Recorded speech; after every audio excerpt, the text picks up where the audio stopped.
నిజంగా అంటే మామ గురించి నేను చెప్పడం అనేది నిజంగా నాకు ఒక గొప్ప ప్రివిలేజ్ అని నేను అనుకుంటున్నాను.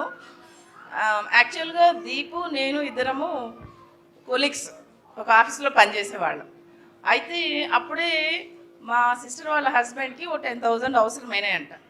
అయితే వచ్చి కస్తూరి ఏమన్నా నువ్వు అరేంజ్ చేస్తావా అని అడిగితే ఆయన ఏమన్నాడు, నేనేమన్నానంటే చూస్తాను అని చెప్పాను. కానీ నేను ఇచ్చే స్టేజ్లో లేను ఆ టైంలో. 2000 ఇయర్ అనమాట. సరే అప్పుడు దీపు ఇద్దరు మాట్లాడుకుంటుంటే ఇట్లా వచ్చి అడిగాడే, ఇట్లా ఉంది పరిస్థితి అన్నప్పుడు దీపు ఏమన్నది ఒకటే మాట అంది, మా మామ ఉన్నాడు ఇస్తాడు, నేను అడిగి చెప్తా అన్నది. అదే రోజు సాయంత్రం కన్ఫర్మ్ చేసి రా ఇంటికి వెళ్ళిపోదాం అంది. అప్పుడు నాకు ఈ జంటను చూసే భాగ్యం కలిగింది. ఎందుకు అంటున్నానంటే నేను అంటే మనం క్రిస్టియన్స్ అని చెప్పుకుంటూ ఉంటాం, కానీ ఎవరు కానీ సహాయం చేయడానికి ముందుకు రారు, అది కూడా ఫైనాన్షియల్గా. అయితే మామ విషయంలో నేను చూసిన అద్భుతం ఏమంటే ఆయన అమౌంట్ ఇచ్చాడు, ప్లస్ మేము ఇస్తామన్న టైంకు మేము తిరిగి ఇచ్చినప్పుడు ఆయన అంటే ఏం తీసుకోలేదు కూడా, అంటే ఇంట్రెస్ట్ కానీ అది కానీ ఏమీ తీసుకోలేదు.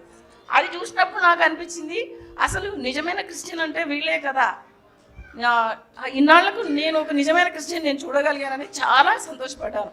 అప్పటి నుంచి అంటే ఆ 2000 ఇయర్స్ నుంచి ఈ ఫ్యామిలీతో మాకు అంటే నా తర్వాత నా పెళ్ళైనా నా పిల్లలతో మేము అందరం ఈ ఫ్యామిలీతో కలిసి ఉంటున్నాము. అంటే నిజంగా మామ గురించి చెప్పాలంటే అదే దీపు నాకు మామ అవుతాడు కదా, నువ్వు కూడా మామ అనేసి అయ్యింది. ఇంకా అట్లా మామ అయిపోయి చందమామ అయిపోయాడు. ఎప్పుడన్నా మామ అని పిలవాలంటే మామ చందమామ అని పాట పాడతాను అనమాట. అది నిజంగా దేవుడికి చాలా వందనాలు. ఒక మంచి ఫ్యామిలీతో మాకు దేవుడు ఒక రిలేషన్షిప్ ఇచ్చి, ఆ బాండింగ్ ఇచ్చి ఇంతవరకు దేవుడు మమ్మల్ని నడిపిస్తున్నాడు. దేవునికి వందనాలు. థ్యాంక్ యూ మామ. God bless you. Happy birthday to you again.